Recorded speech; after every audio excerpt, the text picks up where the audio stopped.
Hola, bueno, somos Vanessa Bonilla Ciniegas y Lina Duque Ricardo, estudiantes de licenciatura en Educación Infantil, segundo semestre, Universidad de La Guajira.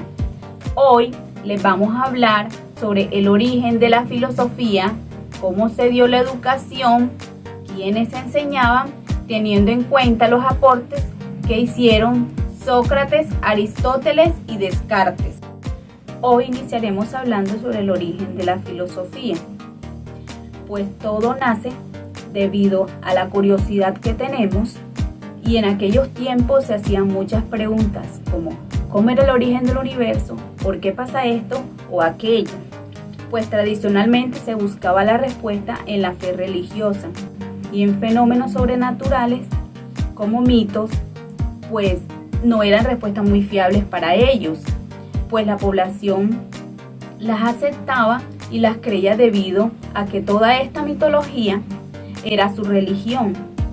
Por suerte, en el siglo VI, un grupo de intelectuales empezaron a dar respuestas mitológicas a estas preguntas y pues no se conformaron con esto y decidieron investigar. Todo esto se le conoce como el paso del mito al logo. Nació en Mileto y el primer filósofo fue Tales de Mileto y fue la primera persona que dio una explicación sobre el cosmos, el origen de todo, pues sin recurrir a mitos, basándose en la naturaleza, y de allí pues se dio el origen a la filosofía. Seguimos con el aporte que hizo René Descartes. Bueno, René Descartes fue el padre de la filosofía moderna.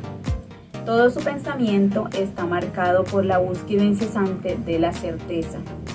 De tal forma, él propone un método que sea igual o riguroso que el de las matemáticas, porque dice que solo dudando de todo, al menos una vez en la vida, se puede llevar a alcanzar alguna verdad, pues la duda es un método o un camino para llegar a la certeza, pues, y que si duda es porque piensa, y si piensa, existe como una cosa pensante. Ahora les voy a hablar sobre Sócrates. Sócrates nació en Atenas en el año 469 a.C. No escribió ningún libro. Lo que hoy conocemos es gracias a sus discípulos, entre ellos Platón. Él era un pensador rebelde que cuestionaba todo, incluyendo la religión y el gobierno. Para Sócrates, la búsqueda del conocimiento se basaba en cuestionar.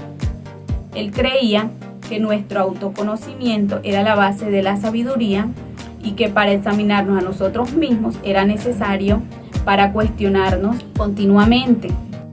Continuaremos con Aristóteles. Es considerado como el primer científico de la historia. Nació en Estagira cerca del 384 a.C. Ingresó en la academia fundada por Platón, siendo este discípulo de Platón, que a su vez fue discípulo de Sócrates. Tuvo grandes diferencias con la filosofía de Platón, pues él decía que el verdadero conocimiento solo podía ser obtenido a través de la razón. Hola, ¿qué tal? Mi nombre es Vanessa Bonilla Ciniegas. Yo vengo a hablarte sobre quiénes educaban y a quiénes educaban anteriormente. Podemos decir o concluir que anteriormente los que educaban eran los tutores o los padres. ¿Y a quiénes educaban? A sus hijos. Es en casa donde educaban. ¿Para qué? Para que los niños se formaran para la sociedad. Sin embargo, transcurriendo el tiempo o evolucionando la educación, hubieron edades como la edad antigua, la edad media y la edad moderna. Desde aquí imparten muchos filósofos, muchos educadores quienes aportaron demasiado en una educación.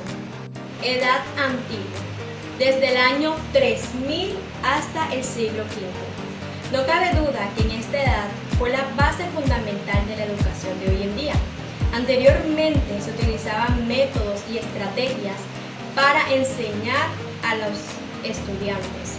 Una de las estrategias que utilizaban hoy en día también son utilizadas, por ejemplo, el ábaco, las piedrecitas de colores, igualmente figuras.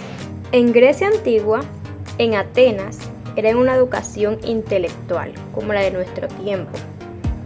En Esparta, la educación preparaba a los niños y jóvenes en su dimensión corporal. ¿Para qué? Para mantenerlos con un buen estado físico para la guerra. Para ellos no era privilegio el estudio. Las únicas personas que estudiaban en esta edad eran los hijos de las personas del gobierno, los cuales se convertirían en esclavistas o ocupaban cargos del Estado. En Roma existían dos escuelas. Primero, la elemental, donde estudiaban los plebeyos. Segundo, la gramática, donde estudiaban los nobles. También debemos resaltar algo muy importante en esta edad.